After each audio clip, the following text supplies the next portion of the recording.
Hi guys, welcome back to mister ice hour. இன்னைக்கு நான் உங்களுக்காக இந்த சீரிஸோடைய பார்ட் 12 தான் எடுத்துகிட்டு வந்திருக்கிறேன். ஸோ போன பார்ட்டில் எப்படி முடிச்சிருந்துருப்பாங்கன்னா, நம்ம ஹீரோ வந்து ஹீரோயினுடைய அப்பாவை மீட் பண்ணுறதுக்காக போயிருப்பான் இல்லையா. ஸோ அவரும் நம்ம ஹீரோ உள்ளே கூப்பிட்டு வச்சு இந்த மாதிரி இப்போ எல்லா உண்மையுமே சொல்ல ஆரம்பிக்கிறாரு. அதாவது ஹீரோயினை பற்றி எல்லாமே சொல்கிறாரு. ஆனால் அவள் கோமாவில் இருக்கிறத மட்டும் சொல்லலை. இந்த மாதிரி என்னுடைய பொண்ணுக்கு ஃப்ரெண்டு பொண்ணு ஒருத்தி இருந்தா, அவள் ப்ரெக்னெண்ட்டாக வேற இருந்தா, அது போக ஏதோ ஒரு காரணத்துக்காக ஹாஸ்பிட்டல் போனவா அந்த ஹாஸ்பிட்டலே இறந்து போயிட்டா. ஸோ அதை கண்டுபிடிக்கிறதுக்காக தான் என்னுடைய பொண்ணு களத்தில் இறங்கினா. அப்படி களத்தில் இறங்கும்போது தான் அந்த டிடெக்டிவை பற்றி தெரிய வந்துச்சு.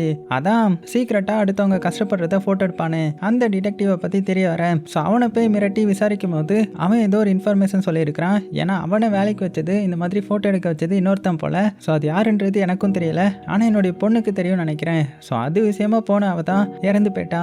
ஆமா, நீ எதுக்கு அந்த நர்ஸு பையனை கொலை பண்ணியிருக்க மாட்டான்றத நம்புற, உனக்கு அவன் மேலே சந்தேகமா அப்படின்னு கேட்கும்போது தான் நம்ம ஹீரோ சொல்கிறான், இந்த மாதிரி என்னுடைய அம்மா சாகும்போது அந்த மோட்டார் சைக்கிள்காரன் அந்த இடத்துல தான் இருந்திருக்கிறான். அது மட்டும் இல்லாமல் ஹீரோயின் அந்த சைடு விழுந்திருக்காங்க. ஸோ இப்படி இருக்கச்சுல ஒருவேளை என்னுடைய அம்மாவை அந்த நர்ஸு பையன் கொலை பண்ணியிருந்தானா ஹீரோயின் எதுக்கு விட்டுட்டு போகணும் அப்படின்னா அவன் இந்த சைடு சம்பவம் நடந்த இடத்துல இருந்திருக்க மாட்டான்ல. ஸோ அந்த ஒரு சந்தேகம் தான் அப்படின்ற மாதிரி நம்ம ஹீரோ அவனுடைய பாயிண்ட்டை சொல்ல, அதே சமயத்தில் இந்த சைடு ஹாஸ்பிட்டலை காமிக்கிறாங்க. அந்த பொண்ணு இருக்கா இல்லையா, அந்த டாக்ஸி ஓட்டுவாங்கல்ல, அந்த பொண்ணுடைய அம்மாவுக்கு வந்து ஏதோ ஒரு பிரச்சனை போல, அதனால ஹாஸ்பிட்டல் கூட்டிட்டு வந்திருக்காங்க. கீழே மயக்கம் போட்டு விழுந்திருப்பாங்க போல. உடனே நம்ம டாக்டர் வந்து செக் பண்ணி பார்க்குறாரு. அப்படி செக் பண்ணி பார்க்கும்போதே அவங்க வந்து கண் முழிச்சிட்டாங்க. ஸோ இதை பார்த்ததுமே சரி ஓகே, உங்களுக்கு பெருசாக எதுவும் இன்ஜுரி ஆயிருக்காது, இவங்களை வந்து நாங்கள் டெஸ்ட் பண்ணணும் அப்படின்னு சொல்லி டெஸ்டிங் ரூமுக்கு வந்து அனுப்பி வைக்கிறாங்க. அப்படி அந்த டெஸ்டிங் ரூமுக்கு போனதுக்கப்புறம் இவன் வந்து ரிப்போர்ட்டை பார்த்துட்டு இருக்கிறான். அப்போ அந்த ஃப்ரெண்டு பொண்ணு இருக்கா இல்லையா, அவள் சும்மா இல்லாமல் நம்ம டாக்டர்கிட்ட வந்து இந்த மாதிரி இப்போ போனாங்கல்ல, அவங்க யாருன்னு நினைக்கிறீங்க, நம்ம ஹீரோ கூட சேர்ந்து அந்த டாக்ஸி கம்பெனியில் ஒர்க் பண்ணுற அந்த பொண்ணு தான். இன்னும் சொல்ல போனால் இவளும் ஹீரோவும் ரொம்பவே க்ளோஸ் ஆன ஃப்ரெண்டு மாதிரி அப்படின்ற மாதிரி சொல்ல, இந்த டாக்டர் அப்படியே வில்லத்தனமாக முழிக்கிறான். உடனே அந்த ரிப்போர்ட்டில் வேற மாதிரி எழுத ஆரம்பிக்கிறான். அதுக்கப்புறம் நேராக அந்த பொண்ணை தான் மீட் பண்ண போகிறான். டாக்ஸி டிரைவர் பொண்ணை மீட் பண்ணி இந்த மாதிரி உங்கள் அம்மாவை வந்து நாங்கள் ரிசர்ச் பண்ணி பார்த்தோம். அப்படி பண்ணி பார்க்கும்போது அவங்களுக்கு நிறைய பிரச்சனை இருக்குது, ரொம்பவே கிரிட்டிக்கலான சூழ்நிலை தான், அதனால நீங்கள் ஹாஸ்பிட்டலில் தான் இன்னும் 2 நாளைக்கு அட்மிட் பண்ணுற மாதிரி இருக்கும் அப்படின்னு சொல்லிட, அந்த பொண்ணும் பார்த்தீங்கன்னா சோகமாக சரின்ற மாதிரி சொல்லிடுறான். அதுக்கப்புறம் அப்படியே நைட் டைம் ஆகுது. நைட் அப்படியே அவன் வெளியில் எங்கேயோ போகிறான். ஸோ இதை பார்த்த அந்த நர்ஸ் பொண்ணு இருக்கா இல்லையா, அவன் வந்து இந்த டைமில் எங்கே போகிறீங்க, தேவையில்லாத வேலை எதுவும் பார்க்காதீங்க அப்படின்னும் போது, நான் வெளியில் சும்மா தான் போகிறேன் அப்படின்ற மாதிரி சமாளிச்சுட்டு அவன் அங்கேருந்து கிளம்புறான். ஸோ இவங்க 2 பேர் தான் கூட்டு கலவாணின்றது நமக்கு தெரியுது. இப்போ அப்படியே கட் பண்ண இந்த சைடு நம்ம ஹீரோவையும் ஹீரோயினுடைய அப்பாவையும் காமிக்கிறாங்க. அவங்க நேராக போலீஸ் கிட்ட வந்து இதை பற்றி இன்ஃபார்ம் பண்ணுறதுக்காக வந்திருக்காங்க. யாரை பற்றினா அந்த நர்ஸ் பொண்ணு இருக்கா இல்லையா, அவளை பற்றி தான் இன்வெஸ்டிகேட் பண்ணணும் நீங்கள் அப்படின்ற மாதிரி சொல்ல, இதை கேட்ட போலீஸ் வந்து எதுக்கு நீங்கள் அந்த பொண்ணு சொல்கிறீங்க, உங்ககிட்ட ஏதாவது எவிடன்ஸ் இருக்கா அப்படின்ற மாதிரி கேட்கும்போது, அப்போ ஹீரோயினுடைய அப்பா என்ன சொல்றாருன்னா, அன்னைக்கு நைட் ஆக்சிடென்ட் நடந்தப்போ அந்த நர்ஸு பையன் என்ன பண்ணியிருக்கானா, ஒரு டோல் பூத்தை கிராஸ் பண்ணி போயிருக்கான். கிட்டத்தட்ட ஒரு 11 மணிக்கு. அந்த டைம்ல அவன் வந்து ஒரு ரெண்டட் கார் தான் எடுத்துட்டு போயிருக்கான். ஸோ அதனால நான் என்ன பண்ணேன்னா, அந்த காரோடைய பிளாக் பாக்ஸ் வந்து அனலைஸ் பண்ணும்போது அந்த நர்ஸு பையன் என் பொண்ணு இருந்த இடத்துல இருந்தவன் கிடையாது. அது மட்டும் இல்லாமல் நாங்கள் எதுக்கு நர்ஸு பொண்ணை இப்போ விசாரிக்க சொல்றோம்னா, அவளுக்கு வந்து இந்த சிட்டிக்கு ஒதுக்குப்புறமா பணக்கார ஏரியால ஒரு வீடு ஒன்று இருக்குது. இன்னும் சொல்ல போனா அவ ஒரு அனாத ஆசிரமத்துல இருந்து தான் வந்திருந்தா. அவளுடைய டியூஷன் ஃபீஸை கூட கவர்மெண்ட் தான் கட்டிச்சு. அது மட்டும் இல்லாம அப்படி ஒரு வீடை வச்சுட்டு அவ அந்த நர்ஸு பையன் இருக்கிற ஒரு அப்பார்ட்மெண்ட்டுக்கு பக்கத்துல தான் ரூம் எடுத்து தங்கியிருந்தான். ஸோ அவனுக்கும் அவளுக்கும் என்ன ரிலேஷன்ஷிப்லாம் தெரியல. ஆனா கண்டிப்பா இப்போ அந்த நர்ஸு பையன் எங்க ஒளிஞ்சிருப்பான், அவன் என்ன பண்ணுவான்றது கண்டிப்பா அந்த பொண்ணுக்கு தெரிஞ்சிருக்கும் அப்படின்னு சொல்ல, ஆனா இந்த எவிடன்ஸ்லாம் அந்த போலீஸ்க்கு பார்த்தாது இல்லையா. ஸோ பயங்கரமா திட்டி விட்டுறாரு. இங்க பாருங்க, அதெல்லாம் நாங்க பார்த்துப்போம், நீங்களாம் இதுல தலையிடக்கூடாது, ஸோ அது எங்களுடைய வேலை அப்படின்னதும் இப்போ இந்த போலீஸ்காரர் வந்து டென்ஷன் ஆயிடுறாரு. அதான் ஹீரோயினுடைய அப்பா வந்து டென்ஷன் ஆகி, உங்களுக்கு என்ன, உங்களுக்கு ஒரு பிரச்சனையும் இல்லை, பொண்ணை தொலைச்சவங்க நாங்க தானே, நீங்க பாட்டுக்கு பொறுமையாவே பாருங்க, ஏன்னா வலி வேதனால எங்களுக்கு தானே அப்படின்ற மாதிரி பயங்கரமா திட்டிட. ஸோ இதனால அந்த போலீஸும் சரி ஓகே, நீங்க சொல்றதை இப்போ நாங்கள் ஏத்துக்கிறோம், இப்போ நம்ம ஃபர்ஸ்ட் வந்து அந்த டிடெக்டிவ் கூபாங்கோடைய வீட்டுக்கு தானே போகணும்னு சொன்னீங்க, சரி வாங்க அங்கே போகலாம் அப்படின்ற மாதிரி சொல்லும்போது, டக்குன்னு பார்த்தீங்கன்னா நம்ம ஹீரோக்கு ஒரு ஃபோன் கால் வருது. என்ன சொல்றாங்கன்னா, இந்த மாதிரி அந்த உன்னுடைய கொலிகான அந்த பொண்ணு இருக்கல்ல டாக்ஸி டிரைவர், அந்த பொண்ணுடைய அம்மா இறந்துட்டாங்க அப்படின்னு சொல்ல ஹீரோ ஷாக் ஆகுறான். உடனே அவங்கள போக சொல்லிட்டு இவன் வேகமா அந்த ஃபியூனரல் நடக்கிற இடத்துக்கு வரான். இப்போ கட் பண்ணால் அங்கே காமிச்சா அந்த பொண்ணு வந்து ரொம்பவே சோகமாக இருக்கிறான். அந்த இடத்துக்கு இந்த டாக்டரும் வந்திருக்கிறான். ஸோ வந்து அந்த பொண்ணுக்கிட்ட ஆறுதல் சொல்கிறேன், அந்த மாதிரி என்னை மன்னிச்சிடுங்க, நான் எவ்வளவோ ட்ரை பண்ணேன் ஆனால் என்னால் முடியலை அப்படின்னும் போது, ஸோ அவங்களும் பார்த்தீங்கன்னா சரி ஓகேங்க, நீங்களும் என்ன பண்ணுவீங்க, முடிஞ்ச அளவுக்கு ட்ரை பண்ணீங்க, முடியலல்ல, ஸோ உங்கள் மேலெல்லாம் தப்பு இல்லை அப்படின்னு சொல்லிட்டு இருக்க. இவனும் பார்த்தீங்கன்னா அவங்கள ஆறுதல் சொல்கிற மாதிரி சைலண்ட் நின்று அப்படியே சிரிச்சிட்டு இருக்கிறான். இதை வந்து கரெக்டாக அந்த இடத்துக்கு ஹீரோயின் வந்திருப்பாங்க. ஹீரோயின் பார்த்துட்றாங்க. உடனே ஹீரோ கிட்ட டே அங்கே பாரு சிரிக்கிறான் அப்படின்னும் போது நம்ம ஹீரோயின் திரும்பி பார்க்குறான். ஆனால் அதுக்குள்ளே அவன் மூஞ்சி மாற்றிட்டான். அப்படியே ஃபீல் பண்ணுற மாதிரி வச்சிருக்கேன். அப்புறமா நம்ம ஹீரோயின் உள்ள போறாங்க. அவன் அப்படியே வெளியில போகும்போது ஹீரோவை பார்த்தும் பேசிட்டு போறான். ஸோ ஹீரோ கிட்ட சைட்ல நின்று ஹீரோயின், நீ கேளு, அவன் எதுக்கு சிரிச்சான்னு கேளு ஒழுங்கா, ஏன் அவன் அப்படின்லாம் சிரிக்கிறான் அப்படின்ற மாதிரி கேட்க ஹீரோ பயத்துல அதை கேட்க முடியாம, எப்படியாச்சு அவங்க நல்லா தானே இருந்தாங்க அப்படின்னு கேட்கும்போது அவரும் சோகமா, ஆமா நல்லா தான் இருந்தாங்க, ஆனா அவங்களுடைய கண்டிஷன் ரொம்பவே மோசமாயிடுச்சு திடீர்னு, ஏன்னு தெரியல, எனக்கு கஷ்டமா இருக்கு அப்படின்ற மாதிரி நம்ம ஹீரோ கிட்டே நடிச்சுட்டு அங்கிருந்து நைஸா ஓடி போயிடுறான். அப்புறமா அவன் போனதுக்கு அப்புறம் ஹீரோயினை பார்த்து, அடி பாவி, அவர் ஏன் அப்படிலாம் சிரிக்க போறாரு, இந்த இடத்துல வந்து அவர் எவ்வளவு வருத்தப்பட்டுட்டு போறாரு, இதை போய் அவர்கிட்ட கேட்க சொல்ற அப்படின்ற மாதிரி ஹீரோனை திட்டிட்டு அங்கிருந்து நேரா அந்த பொண்ணுக்கு ஆறுதல் சொல்லலான்னு போறாங்க.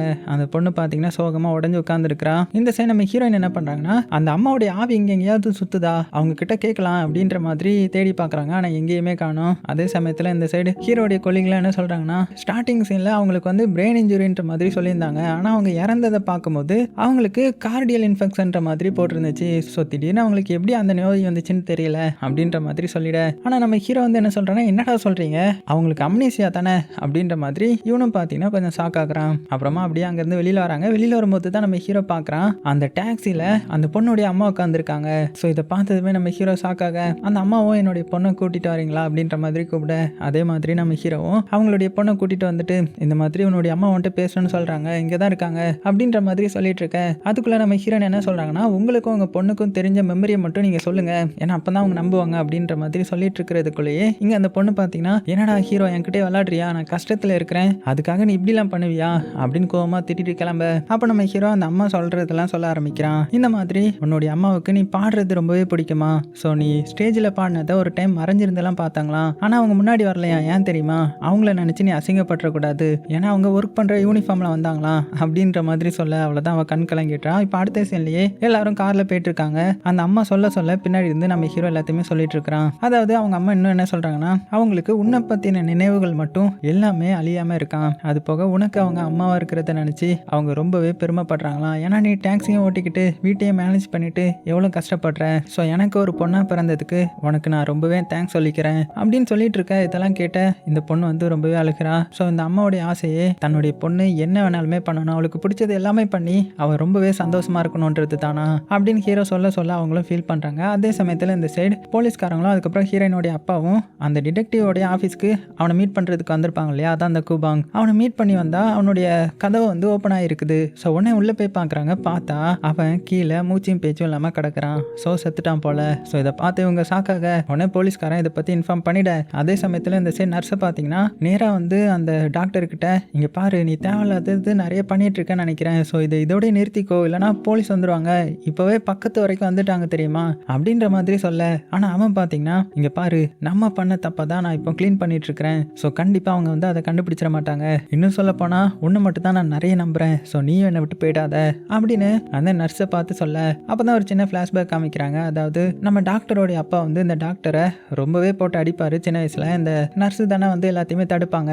அப்படி இருக்கச்சில ஒரு டைம் நர்ஸ் என்ன பண்ணியிருக்காங்கன்னா, ஹாஸ்பிட்டலில் வச்சு வேற ஏதோ ஊசி போட்டு இந்த டாக்டருக்காக அவனுடைய அப்பாவே கொலை பண்ணிட்டாங்க, ஏன்னா அதுக்கப்புறம் அவனை கஷ்டப்படுத்த மாட்டாங்கன்றதுக்காக.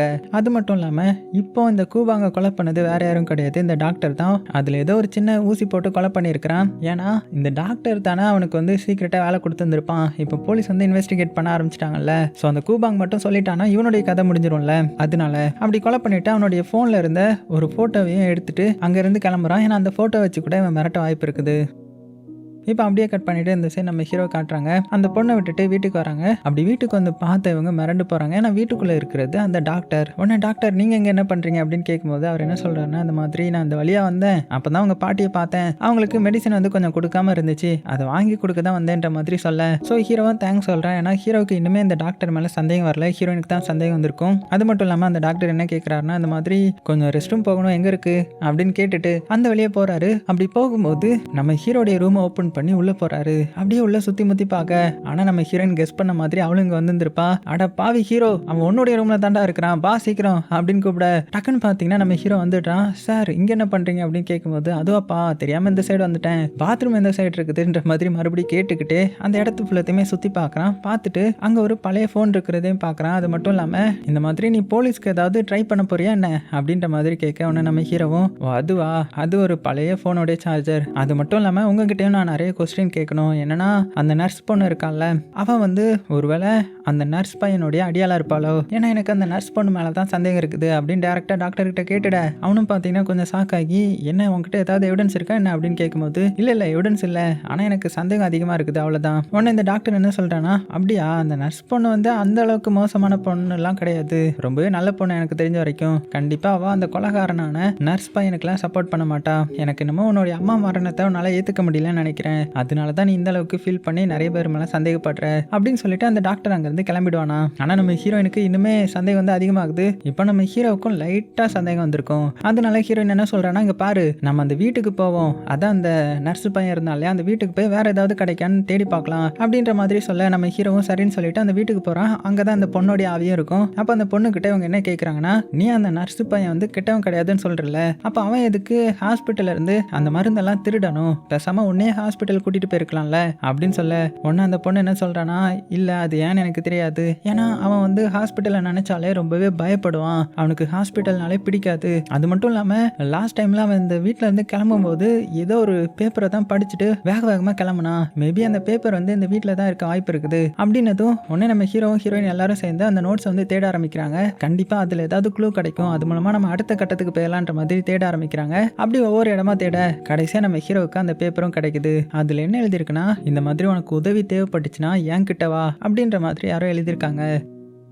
அப்படியே கட் பண்ண அந்த சைடு இந்த டாக்டரை காமிக்கிறாங்க. அவன் அந்த நர்ஸ் பொண்ணை போட்டு பயங்கரமாக திட்டிகிட்டு இருக்கிறான். நீ என்ன பண்ணி வச்சிருக்கிற தெரியுமா, அவனுடைய கேர்லெஸ்ஸை பாரு அப்படின்ற மாதிரி ஒரு ஃபோட்டோவை காமிக்கிறா. அதான் அந்த பைக்கோடைய ஃபோட்டோவை காமிக்கிறா. ஏன்னா அந்த பைக் கீச்சனில் இந்த ஹாஸ்பிட்டலோடைய ஒரு எம்பளம் இருக்கும். அது மட்டும் இல்லாமல் இது ஒரிஜினல் ஃபோட்டோ கிடையாது, இது காப்பி பண்ணுது. ஸோ கண்டிப்பாக ஒரிஜினல் வந்து வேற யாருக்கும் கிடச்சிருக்கும் அப்படின்னு சொல்லிட்டு இருக்கேன். அதே சமயத்தில் இந்த சைடு போலீஸ் ஸ்டேஷனை காமிக்கிறாங்க. அந்த போலீஸ்க்கு பார்த்தீங்கன்னா அந்த ஒரிஜினல் ஃபோட்டோ கிடச்சிருக்குது. அதாவது கூபாங்க வந்து இறந்து போயிருப்பான் இல்லையா, ஸோ அவனுடைய ஆன்லைன் ஸ்டோரேஜ் எல்லாம் பார்த்துருப்பாங்க. அப்படி பார்க்கும்போது அந்த ஃபோட்டோ இருந்திருக்கும். ஸோ அந்த போலீஸ்காரனும் அந்த ஃபோட்டோ நல்லா ஒத்து பார்க்கும்போது அதில் இருக்கிற லோகோ வந்து இந்த ஹாஸ்பிட்டலோடைய லோகோ மாதிரி இருக்குது. அப்படியே கட் பண்ண இந்த சைடு நம்ம ஹீரோயினை காமிச்சா அவங்க அந்த நர்ஸ் பையனுடைய ஜங்ஸோடைய வீட்டில் இருந்து வெளியில் வராங்க இல்லையா, அப்போ கரெக்டாக அந்த இடத்துக்கு இந்த நர்ஸ் பொண்ணு வந்துடுறா. அவன் நம்ம ஹீரோவை பார்த்துடுறா. ஆனால் கரெக்டாக நம்ம ஹீரோ என்ன சொல்லி சமாளிக்கிறானா, இந்த மாதிரி நான் அவனுடைய வீட்டுக்குள்ளே போகலான்னு தான் வந்தேன், ஆனால் வீடு லாக் ஆகிருக்கிறதுனால என்னால் போக முடியல, ஸோ கொஞ்சம் இன்வெஸ்டிகேஷன் பண்ண வந்தேன் அப்படின்ற மாதிரி சொல்லி ஏமாத்திட்டு இந்த பொண்ணை பார்த்து உங்ககிட்டயும் கொஞ்சம் தனியாக பேசலாமா அப்படின்னதும் அவளும் சரி உள்ளே வாங்க அப்படின்ற மாதிரி உள்ளே கூப்பிட்டு போய் அவங்களுக்கு டீ எல்லாம் போட்டு கொடுக்குறா. ஸோ அவகிட்ட நம்ம ஹீரோ என்ன கேட்குறான்னா, இந்த மாதிரி உங்களுக்கும் அந்த நர்ஸ் பையனுக்கும் என்ன சம்பந்தம், உங்களுக்கும் அவனுக்கும் என்ன ரிலேஷன் இருக்குது, ஏதாவது ஸ்பெஷலான கனெக்ஷன் இருக்குதா அப்படின்னு கேட்கும்போது, ஆனால் அந்த லேடி என்ன சொல்லிடுறான்னா, இங்கே பாருங்க, உங்ககிட்ட நான் எதுக்கு ஆன்சர் பண்ணணும், ஏன்னா நீங்கள் போலீஸ் ஆஃபீஸர் கூட கிடையாது அப்படின்ற மாதிரி சொல்லிட உடனே நம்ம ஹீரோவும் அங்கே இருக்கிற காஃபி எடுத்து குடிக்க போகிறான். அப்போ தான் நம்ம ஹீரோனுக்கு ஒரு விஷுவல் மாதிரி வந்து போகுது. என்னன்னா இவா இதுக்கு முன்னாடி ஏதோ ஒன்று குடிச்சுதான் மயக்கம் போட்டு கீழே விழுந்த மாதிரி ஞாபகம் வந்திருக்கும். உடனே ஹீரோ கிட்ட அதை குடிக்காத அப்படின்னு சொல்லிட உடனே நம்ம ஹீரோ அதை கீழே வச்சுட்டு, காஃபி குடிச்சா எனக்கு நைட்டு தூக்கம் வராதுங்க, ஸோ நான் உங்ககிட்ட அப்புறம் பேசுகிறேன் அப்படின்னு சொல்லிட்டு அங்கேருந்து கிளம்பி போய்ட்றான். ஸோ அப்படியே வெளியில் வந்துடுறாங்க ரெண்டு பேரும். ஸோ வெளியில் வந்ததுமே ஹீரோயின் என்ன சொல்கிறாங்கன்னா, நான் இப்போ உள்ளே போய் பார்க்கட்டா அவங்க என்ன பண்ணுறாங்கன்ற மாதிரி அப்படின்னதும் ஹீரோவும் சரின்னு சொல்கிறான். உடனே இந்த பொண்ணு வந்து உள்ளே வந்து பார்க்குறான். அப்படி உள்ளே வந்து பார்க்கும்போது அந்த நர்ஸ் பொண்ணு என்ன பண்ணிட்டு இருக்காங்கன்னா, அவங்களுடைய அந்த டாலரையே பிடிச்சி உள்ள அந்த ஃபோட்டோவும் இருக்கும், அதை பிடிச்சி ஏதோ ஃபீல் பண்ணிட்டு இருக்காங்க. ஸோ இதை பார்த்ததை வந்து நம்ம ஹீரோ கிட்ட வீட்டில் வந்து சொல்லிட்டு இருக்கிறான். அந்த மாதிரி அவளுடைய பேக்கில் வந்து ஒரு கீச்சன் இருந்துச்சு, அது மட்டும் இல்லாமல் அதில் ஒரு ஃபோட்டோ இருந்துச்சு அதுக்கு பின்னாடி, அது என்ன ஃபோட்டோன்னு கிளியராக தெரியல அப்படின்ற மாதிரி எக்ஸ்பிளைன் பண்ணிட்டு இருக்கேன். அந்த டைமில் நம்ம ஹீரோயினோடைய அப்பா ஹீரோக்கு கால் பண்ணுறாரு. கால் பண்ணி இந்த மாதிரி கூபாங் வந்து இறந்து போயிட்டான் அந்த டிடெக்டிவ், அது மட்டும் இல்லாமல் போலீஸ்க்கு வந்து ஒரு புது பிக்சர் ஒன்று கிடச்சிருக்குது அப்படின்ற மாதிரி சொல்லிட்டு அந்த ஃபோட்டோவை நம்ம ஹீரோக்கு அனுப்பிவிட நம்ம ஹீரோ அதை பார்க்குறான். அதோட இந்த பார்ட்டு முடியுது. ஸோ அடுத்த பாட்டை நான் சீக்கிரமாக நாளைக்கு போட்டுடுறேன். எல்லாத்துக்கும் ஹாப்பி வீக்கெண்ட், நல்லா என்ஜாய் பண்ணுங்கள். அது மட்டும் இல்லாமல் இன்னும் ஒரு 2 எபிசோட் தான் சீக்கிரமாக அப்லோட் பண்ணிவிட்டு அடுத்தது ஒரு நல்ல செய்தியை உங்ககிட்ட சொல்கிறேன். ஏன்னா இனிமேல் வீடியோ கம்ப்ளீட் பண்ணிட்டு தான் எல்லாமே பேசணும்னு வச்சுருக்கிறேன். சேஃபாக இருங்க, உங்களுக்கு பிடிச்ச எல்லாத்தையுமே ரொம்ப ரொம்ப சேஃபாக பார்த்துக்கோங்க.